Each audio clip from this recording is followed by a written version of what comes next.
Friends, మనం పాలిటీకి సంబంధించి ఇంతకుముందు 2 పార్ట్‌ల కింద వీడియోలు చేసుకున్నాం అనమాట. అంటే ఇంట్రడక్షన్ ఆఫ్ పాలిటీ, అంటే బ్యాక్‌గ్రౌండ్ ఆఫ్ పాలిటీ అనమాట. అవి చూసుకుంటే దాదాపు చార్టర్ చట్టాలు, దాని అనంతరం కౌన్సిల్ చట్టాల మీద 2 వీడియోస్ చేసుకున్నాం అనమాట. Practice bits. ఎందుకంటే ఈ రెండిట్లో కూడా ఆ ఏరియాస్ నుంచి ఏవైతే బిట్స్ అడగడానికి అవకాశం ఉన్నదో అవన్నీ మీకు చెప్పాననమాట. ఇవి పోలీస్ కానిస్టేబుల్ మెయిన్స్ అనే దీనికే కాకుండా ఇతర కాంపిటేటివ్ ఎగ్జామ్స్, అలానే గ్రూప్స్ వంటి కాంపిటేటివ్ ఎగ్జామ్స్కి కూడా చాలా వరకు యూజ్ అవుతాయి అనమాట. అలాగే ఇప్పుడు చూసుకుంటే దాని అనంతరం అంటే 1999 మనం 1909 మింటో మార్లే సంస్కరణల వరకు చెప్పుకున్నాం అనమాట. ఇప్పుడు దీంట్లో కంటిన్యూషన్ అంటే చార్టర్ చట్టాల అనంతరం భారత ప్రభుత్వ చట్టాల్లోనే కౌన్సిల్ చట్టాల అనంతరం మనం సంస్కరణలు అనమాట. అంటే ఈ 1919 యాక్ట్ అనమాట. దీన్నే మాంటెక్ చేమ్స్ఫోర్డ్ చట్టం అని అంటారు అనమాట. అయితే ఇవి చూసుకుంటే ఇందులో మంచి ఇంపార్టెంట్ బిట్స్ అనమాట. ఇవి చూసుకోండి జాగ్రత్తగా.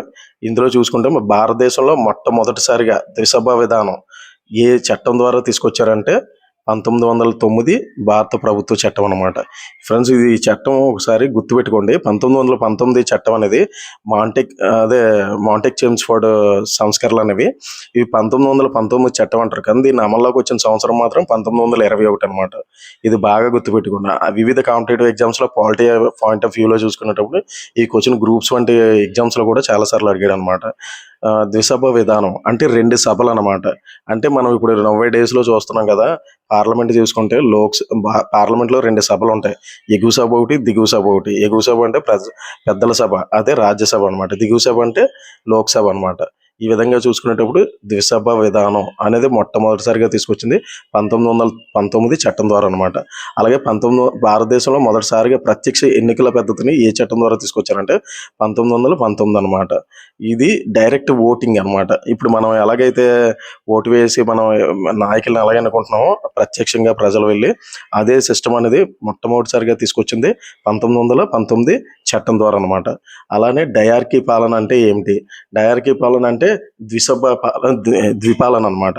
ద్విపాలన అంటే అప్పట్లోనే ఏమైందంటే 1919 యాక్ట్ ద్వారా గవర్నర్ జనరల్ ఉండేవాడు కదా, అదే వైస్రాయ్ అనేవాళ్ళు అనమాట. ఈ వైస్రాయ్ దగ్గర 2 రకాలుగా అధికారాలు ఉండేవి అనమాట. అంటే ఇప్పుడు ఆ అధికారాలు ఏవైతే ఉన్నాయో అంటే పవర్స్ అంటే వివిధ అంశాలు ఉంటాయి కదా, అగ్రికల్చర్ కానీ, రెవెన్యూ కానీ, లేకపోతే లా కానీ, ఇటువంటివన్నీ చూసుకునేటప్పుడు 2 రకాలుగా డివైడ్ చేశారనమాట. ఒకటి ట్రాన్స్ఫర్, 2 రిజర్వ్డ్. అంటే ఈ ట్రాన్స్ఫర్ వైస్రాయ్ ఎవడైతే ఉన్నాడో వాడి దగ్గర ఒక ఎగ్జిక్యూటివ్ కౌన్సిల్ ఉంటుంది, అలాగే లెజిస్లేటివ్ కౌన్సిల్లోనే ఉంటుంది అనమాట. ఇలాంటివి చూసుకునేటప్పుడు ఎగ్జిక్యూటివ్ కౌన్సిల్లోనే మనం ఇంతకుముందే చెప్పాం, అదే నామినేట్ చేసేవాడు లెజిస్లేటివ్ కౌన్సిల్కి అదే వైస్రాయ్ అని మనం చెప్పుకున్నాం కదా. ఇందులోని ఎగ్జిక్యూటివ్ కౌన్సిల్లో ఉండేటప్పుడు తనకి ఎవరైతే ఫేవర్గా ఉంటారో అలాంటి వాడిని నామినేట్ చేసుకున్నప్పుడు, అలాగే రిఫర్ చేసిన వాళ్ళు అంటే వివిధ రాష్ట్రాల నుండి వచ్చిన వాళ్ళని కూడా ఇందులోనే తీసుకునేవాడు అని మనం చెప్పుకున్నాం కదా లెజిస్లేటివ్ కౌన్సిల్లో. ఇలా చూసుకున్నప్పుడు ఈ అంశాలు ఉన్నాయి కదా, ఏవైతే రెవెన్యూ, ఇలాగా నెక్స్ట్ ఎడ్యుకేషను, హాస్పిటాలిటీ, అదే వైద్యం, ఇటువంటి ఏవైతే ఉన్నాయో ట్రాన్స్ఫర్, రిజర్వ్డ్ అని 2 వాటి కింద డివైడ్ చేశారనమాట. ఈ ట్రాన్స్ఫర్ అని అంటే అన్నెసెసరీ ఉంటాయి కదా, అంటే తక్కువ ప్రాధాన్యత ఉన్న ఏం చేశారంటే భారతీయులు ఎవరైతే ఉన్నారో ఇదే కౌన్సిల్స్ ఉన్నాయి కదా, మనం ఇంతకుముందే చెప్పుకున్నాం కదా మంత్రిమండలి, ఆ మంత్రిమండలికి అప్పచెప్పాడు అనమాట. ఇవి ట్రాన్స్ఫర్స్లోనే ప్రాధాన్యత లేని శాఖలు ఉంటాయి అనమాట. అదే రిజర్వ్డ్ అంశంలో చూసేటప్పటికి ప్రాధాన్యమైనవి అనమాట. అంటే డిఫెన్స్, అంటే ఫైనాన్స్, ఇటువంటి అతని దగ్గర ఉంచుకునేవాడు అనమాట. ఇలాగా 2 రకాల డయార్కీ అంటే ఈ విధం అనమాట, ద్విపాలన అనమాట. ఇది చూసుకుంటే 1919 భారత ప్రభుత్వ చట్టంలో క్రింది ఎవరికి ప్రత్యేక నియోజకవర్గాలు ఏర్పరిచినాయి. మనం ఇంతకుముందు 1909 చట్టం ద్వారా చెప్పుకున్నాం అనమాట. ప్రత్యేక నియోజకవర్గాలు అయితే అంటే ఏంటంటే ముస్లింలు మాత్రమే ఓటు వేసుకునేలా, ముస్లింలు మాత్రమే పరిపాలించేలాగా డివైడ్ అండ్ రూల్ పాలసీ అనేది 1909 యాక్ట్ ద్వారా తీసుకొచ్చాడని మనం చెప్పుకున్నాం కదా. ఆ చట్టం ద్వారా తీసుకొచ్చింది. ఈ చట్టంలోనే ఏం చేశాడంటే ఇంకా ఎక్స్టెన్షన్ చేశాడు అనమాట. అప్పుడు కేవలం ముస్లింలకే ఉంటే ఈసారి సిక్కులకు చేశాడు, క్రిస్టియన్లకు చేశాడు, ఆంగ్లో ఇండియన్లకు చేశాడు, ఐరోపా వారికి. ఇలాగా 4 విధాల వర్గాల వారికి ఎక్స్టెన్షన్ చేశాడు అనమాట. అంటే సిక్కులు ఉన్నారంటే సిక్కులే ఎన్నుకోవాలన్నమాట. సిక్కులు మెజార్టీ ఉన్న ప్రాంతంలో సిక్కులు నిలబడతాడు, సిక్కులే ఓటేయాలి. అదర్ రిలీజియన్స్ ఎవరైతే ఉన్నారో వాళ్ళు ఓటేయడానికి అవ్వదన్నమాట. దీన్ని ఎక్స్టెండ్ చేశాడు 1919 చట్టం ద్వారా. అలాగే లండన్లో భారత హై కమిషనర్ అనే పదవి ఇప్పుడు మనం వింటూ ఉంటాం అనమాట. ఇప్పుడు బ్రిటన్‌లో భారత హై కమిషనర్ అని అంటూ ఉంటాం కదా! ఇది అంటే మన భారతదేశానికి సంబంధించిన వ్యవహారాలు లండన్‌లో చూస్తూ ఉంటారనమాట.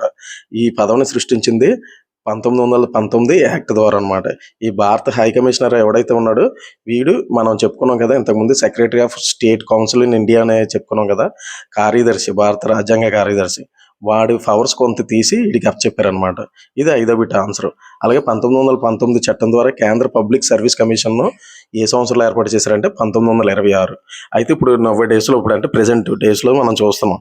ఏమని ఏమని చూస్తున్నాం యూపీఎస్సీ అంటే సివిల్స్ అభ్యర్థులు ఎవరైతే ఉన్నారో వాళ్ళు ఎంపిక చేసి సర్వీసెస్లో పంపిస్తుంటుంది కదా యూపీఎస్సీ అదే యూనియన్ పబ్లిక్ సర్వీస్ కమిషన్. ఈ కమిషన్ అనేది ఎప్పుడు చేశారంటే దీన్ని 1926లో ఏర్పాటు చేశారనమాట. అప్పుడు ఏమనివ్వరు అంటే సెంట్రల్ పబ్లిక్ సర్వీస్ కమిషన్ అనేవారు అనమాట. దాన్ని ఏర్పాటు చేసింది ఎప్పుడంటే 1926. దీన్ని మనం సైమన్ కమిషన్ అయితే మోస్ట్ ఇంపార్టెంట్ అనమాట. చాలా సార్లు అడిగాడు ఈ క్వశ్చన్ అనేది. సైమన్ కమిషన్లో సభ్యుల సంఖ్య ఎంతమంది అంటే 1+7 అనమాట. సైమన్ అనేవాడు అధ్యక్షుడు, వాడికి సపోర్ట్గా 7 మంది సభ్యులు నియమించారనమాట సైమన్ కమిషన్లో. అలాగే సైమన్ కమిషన్ను బ్రిటిష్ ప్రభుత్వం ఎప్పుడు నియమించిందంటే 1927లో నియమించింది అనమాట ఈ సైమన్ కమిషన్ను. అంటే భారత్లోనే సెల్ఫ్ గవర్నమెంట్ తీసుకురావాలంటే దానికి సంబంధించిన ఆ, ఏవైతే ఏ విధంగా తీసుకొస్తే బాగుంటుంది అని చెప్పేసి అని ఈ సైమన్ కమిషన్ అప్పుడు వేశారనమాట. ఇప్పుడు 1927లోనే. అంటే సెల్ఫ్ గవర్నమెంట్ తీసుకురావడానికి వివిధ అంశాలను పరిశీలించి ఒక రిపోర్ట్ ఇవ్వమని చెప్పేసి అని. ఈ సైమన్ కమిషన్ మళ్ళీ 1919 చట్టం అంటే ఈ చట్టం 1921లోనే ఇంప్లిమెంట్ అయింది కదా! ఈ చట్టంలో ఉన్న ఎలాగ అమలు అమలు జరుగుతున్న తీరు గురించి కూడా కనుక్కోవడానికి సైమన్ కమిషన్ ఏర్పాటు చేశారనమాట. ఇది ఎప్పుడు ఏర్పాటు చేశారంటే 1927. సైమన్ కమిషన్ భారతదేశంలో ఎప్పుడు అడుగుపెట్టిందంటే 1928 అనమాట. ఈ 1928 మొట్టమొదటిసారిగా ఎక్కడ అడుగుపెట్టిందంటే బొంబేలోనమాట. ఈ సైమన్ కమిషన్ ఇది కూడా మోస్ట్ ఇంపార్టెంట్. చాలా సార్లు అడిగాడు ఎక్కడ అడుగుపెట్టింది, ఎప్పుడు అడుగుపెట్టింది, ఇయర్ ఏంటని. అలాగే ఈ కమ్యూనల్ అవార్డు ప్రకటించిన వారు ఎవరంటే రామ్సే మెక్డొనాల్డ్ అనమాట. ఈడు అప్పట్లోనే బ్రిటిష్ ప్రధానమంత్రి అనమాట. 1932లోనమాట. వీడే కమ్యూనల్ అవార్డుని ప్రకటిస్తాడనమాట. ఎప్పుడు ప్రకటించాడంటే ఇయర్ 1932లోనే ఈ కమ్యూనల్ అవార్డు. అసలు ఈ కమ్యూనల్ అవార్డు అంటే ఏంటనుకున్నారు? ఈ కమ్యూనల్ అవార్డు అనేది వివిధ కాంపిటేటివ్ ఎగ్జామ్స్లో చాలా సార్లు అడిగాడు అనమాట. కమ్యూనల్ అవార్డు అంటే ఇప్పుడు ఇంతకుముందే మనం చెప్పుకున్నాం 1990 చట్టం ద్వారా ఎవరిని తీసుకొచ్చారు, ముస్లిమ్స్కి ప్రత్యేక వర్గాలు ఏర్పాటు చేయడని మనం చెప్పుకున్నాం అనమాట. దాని అనంతరం 1919 యాక్ట్ ద్వారా దాన్ని ఎక్స్టెండ్ చేశాడనమాట. సిక్కులకి, ఐరోపా వారికి, ఇంగ్లాండ్ వారికి. ఇలాగా ఈ కమ్యూనల్ అవార్డు ఏంటంటే మనం బ్రిటిష్ వాడు అనుసరిస్తున్న విధానం ఏంటి, డివైడ్ అండ్ రూల్ అనే పాలసీ అనమాట. అంటే మనలో మనకే విడదీసి వాళ్ళకే గొడవలు పెట్టి ఈ విధంగా అందరినీ ఐకమత్యం లేకుండా, యూనిటీ లేకుండా చేద్దామని, అలా చేస్తే ఎక్కువ కాలం పరిపాలించవచ్చు అని ఉద్దేశంతోనే చేశాడనమాట. అందులోని ఈ కమ్యూనల్ అవార్డు ఇప్పుడు దళితులను తీసుకొచ్చాడనమాట. దళితులకి ప్రత్యేక నియోజకవర్గాలు. ఇది ఆ కాలంలో చాలా వివాదాస్పదమైంది. ఇవన్నీ చూసి గాంధీ గారు సత్యాగ్రహం చేశాడనమాట. దాని అనంతరంనే అంబేద్కర్ గారికి, గాంధీ గారికి మధ్య ఒక అగ్రిమెంట్ జరిగిందనమాట, పూనా ఒప్పందం అని. ఈ పూనా అనే జైల్లో పూనా అనే ప్రదేశంలో ఎర్రవాడి జైల్లో జరిగిందనమాట ఈ ఒప్పందం. ఎవరెవరికి మధ్య అంటే అంబేద్కర్ మరియు గాంధీకి. అంటే ఈ ఒప్పందం యొక్క విశేషాలు ఏంటంటే ఇలా దళితులకు ఇవ్వడం వల్ల ఇప్పటికే వివిధ వర్గాల మధ్య విభేదాలు రేజ్ అయ్యి విడిపోయే స్థితికి చేరుకుంటున్నాం. మనం ముస్లింలకి అదే పరిస్థితి ఏర్పడింది. మళ్ళీ దళితులతోనే ఇటువంటి విభేదాలు కానీ వస్తే చాలా తీవ్ర పరిణామాలు ఎదుర్కొంటుంది దేశం అని గాంధీ గారు దీన్ని ముందే గ్రహించి దీన్ని అమలు జరగకుండా ఉండడానికి ఆయన నిరాహార దీక్ష చేశారనమాట. దాన్ని విరమింప చేయడానికి వీళ్ళిద్దరి మధ్య ఒక అగ్రిమెంట్ కుదిర్చారనమాట. అదే పూనా ఒప్పందం అంటారు. ఈ పూనా ఒప్పందంలోనే ఏమని కుదిరినాయి అంటే వీళ్ళు ఎవరైతే దళితులకి కమ్యూనల్ అవార్డు పేరిట ఎక్కువ నియోజకవర్గాలు ఇస్తామని బ్రిటిష్ వాడు ఏదైతే ప్రకటించాడో అప్పుడు గాంధీ గారు అంతకన్నా ఎక్కువ వర్గాల్లోనే మీరే పోటీ చేయండి, ఇటువంటి ఎక్కువ నియోజకవర్గాల్లో పోటీ చేసి దళితులకి అవకాశం ఇస్తామని చెప్పేసి అని గాంధీ గారు అప్పుడు దాదాపుగా 148 సీట్లు అనుకుంటాను వాటిలోనే వీళ్ళకి అవకాశం ఇస్తామని చెప్పి ఆ విధంగా అగ్రిమెంట్ కుదిర్చి రెండు వర్గాల మధ్య విభేదాలు రాకుండా జరిగిందనమాట ఈ అగ్రిమెంట్. అప్పట్లోనే స్వాతంత్ర సమరయోధులు కొందరు వీళ్ళిద్దరి మధ్యగా అగ్రిమెంట్ కుదిర్చారనమాట. అలానే భారత ప్రభుత్వ చట్టం 1935 ఈ చట్టం అనేది మోస్ట్ ఇంపార్టెంట్ అనమాట. దీని ద్వారా మన రాజ్యాంగం నేటి రాజ్యాంగం ఉంది కదా! అనేక అంశాలు ఈ చట్టంలో నుంచి వచ్చినాయి అన్నమాట. ఈ చట్టం ఎప్పుడు అమల్లోకి వచ్చిందంటే 1937. 1919 యాక్ట్ అయిపోయింది. దాని అనంతరం 1935 చట్టం అనమాట. 1935 భారత ప్రభుత్వ చట్టం ఏ ఇయర్‌లో ముగిసిపోయిందంటే 1939తో ముగిసిపోయిందనమాట. అమలు 1937. ఈ క్వెషన్స్ అనేయి ఈ చట్టం మీద అనేక కాంపిటేటివ్ ఎగ్జామ్స్ వచ్చాయన్నమాట. ఇది బాగా గుర్తుపెట్టుకోండి. 1935 యాక్ట్ ఇది ఎప్పుడు అమల్లోకి వచ్చిందంటే 37. ఎప్పుడు ముగిసిపోయిందంటే 39 అనమాట. 1935లోని చట్టంలోని షెడ్యూల్ సంఖ్య ఎంత, సెక్షన్ల సంఖ్య అంటే షెడ్యూల్ 10, సెక్షన్లు 321 అనమాట. ఇవే మన ప్రెజెంట్ భారత రాజ్యాంగంలోనే దాదాపుగా 75% వీటి నుంచే గ్రహించాం అన్నమాట. అందుకే 1935 చట్టం కాపీ పేస్ట్ అంటారనమాట ప్రెజెంట్ ఉన్న రాజ్యాంగాన్ని. అలాగే 1935 చట్టం ప్రకారం అవశిష్ట అధికారాలు ఎవరికి ఇవ్వబడినాయంటే వైస్రాయ్‌కి అనమాట. అవశిష్ట అధికారాలు అంటే తిరుగులేని అధికారాలు అనమాట. అది ఏదైనా ఒకటి ఫైనల్ చేయాలంటే ఇది చట్టమా కాదా అని డిసైడ్ అంటే అవశిష్ట అధికారాలు అంటే ఇప్పుడు మనం 3 జాబితాలు ఉంటాయన్నమాట. కేంద్రం, రాష్ట్రాలు మరియు ఉమ్మడిగా. అంటే ఈ విధంగా అధికారాలని 3గా డివైడ్ చేశారనమాట. ఈ 3గా డివైడ్ చేసిన అనంతరం మిగిలినవి అంటే వీటిలో ఏవైతే రావో ఆ రిమైనింగ్ అధికారాలు ఏవైతే ఉన్నాయో అవి వైస్రాయ్‌కి ఇవ్వబడినాయి అనమాట. అలాగే చూసుకుంటే 16వ క్వెషన్ 1935 చట్టం ప్రకారం అవశిష్ట అధికారాలు ఎవరికి ఇవ్వబడినాయి అంటే మనం చెప్పేసుకున్నాం కదా 16 వైస్రాయ్ 2 సార్లు వస్తుందన్నమాట. అలాగే 1935 చట్టం అనుసరించి కేంద్రం మరియు రాష్ట్రాలు మరియు ఉమ్మడి జాబితాలో అంశాలు ఎన్ని అని అడిగాడు. అంటే ప్రెజెంట్ ఉన్న రాజ్యాంగం కూడా చూసుకోండి. మనం వింటూ ఉంటాం కేంద్ర అధికారాలు, రాష్ట్రాల అధికారాలు, ఉమ్మడి అధికారాలు. అంటే కేంద్రానికి ఎన్నైతే అంశాలు ఉన్నాయో ఆ అంశాల మీద కేంద్రం మాత్రమే చట్టాలు చేసుకుంటుంది అనమాట.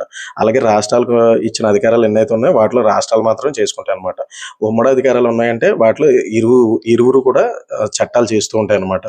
అందులో కూడా కాన్ఫ్లిక్ట్ వచ్చింది అనుకోండి రాష్ట్రానికి కేంద్రానికి మధ్యలో కేంద్రంతో చెల్లుతుంది అనమాట. అలాంటి అంశాలు ఆ అధికారాలని ఇది ఎప్పుడు ఏ చట్టం ద్వారా వచ్చిందంటే 1935 చట్టం అనమాట. దీన్ని అనుసరించే ప్రెజెంట్ రాజ్యాంగంలో కూడా ఉన్నాయి ఇవి కేంద్రానికి అప్పుడున్న అధికారులు 59, రాష్ట్రాలకు 54, ఉమ్మడి అధికారులు 36 అనమాట. అలాగే స్త్రీలకు ప్రాతినిధ్యం కల్పించిన చట్టం 1935 చట్టం అనమాట. ఫస్ట్ చట్టం అంటే స్త్రీలు పోటీ చేయడానికి కానీ ఓటు వేయడానికి కానీ మొట్టమొదటిసారిగా స్త్రీలు ఓటు వేసింది అనేది 1935 చట్టం ద్వారా. అలాగే రాష్ట్రాల్లో పబ్లిక్ సర్వీస్ కమిషన్ ఏర్పాటు చేసిన చట్టం ఏంటంటే 1935 చట్టం అనమాట. మనం ఇంతకుముందే చెప్పుకున్నాం ఏంటి 1926లో 1919 చట్టాన్ని అనుసరించి యూపీఎస్సీ ఏర్పాటు చేశారు. దాని అనంతరం రాష్ట్రాల్లోనే పబ్లిక్ సర్వీస్ కమిషన్లు ఎప్పుడు ఏర్పడినాయి అంటే 1935 అనమాట. ఈ 1935లోనే ఇంకో కమిషన్ ఏర్పాటు చేశారు. అదే ఉమ్మడి సర్వీస్ కమిషన్ అనమాట. అలానే ఫెడరల్ కోర్టుని ఏ సంవత్సరంలో ఏర్పాటు చేశారంటే 1937 అనమాట.